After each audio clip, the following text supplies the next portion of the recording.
द्वितीयम्पि संघं शरणं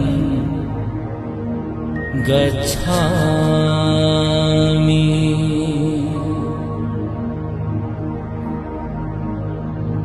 तृतीयम्पि बुद्धं शरणं गच्छामि।